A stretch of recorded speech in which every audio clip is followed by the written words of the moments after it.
Hey guys, just want to make this video on how to properly manage your stop and reverse trades. And a stop and reverse trade is basically when we have a long and a short signal comes around and we want to close that long and we want to open a short as well. Okay, so we want to reverse that trade. And basically what I want to do, right, is I'm like most of the time it's fine to do this like just inside the on bar update, but sometimes you want to do some filtering. So you have a long and then you get a short signal and you want to reverse, but you want to first figure out like your total performance based on that long actually getting filled, all right?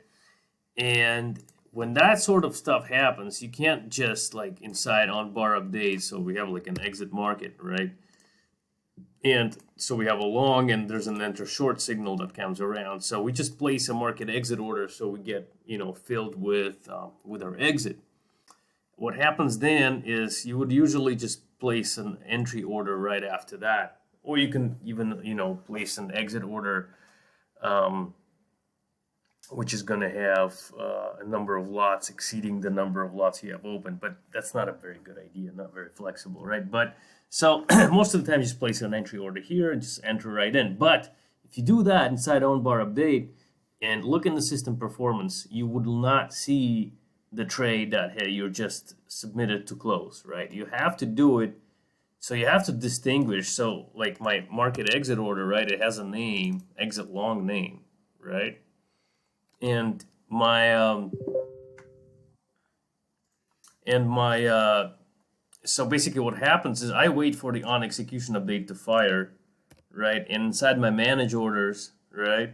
Here's the exit long name, so I catch that order when it gets filled, and that's when I go and place my market entry order, right? And because inside my market entry order I have a max daily loss profit is okay method, which is if it's false, it's not going to let me in.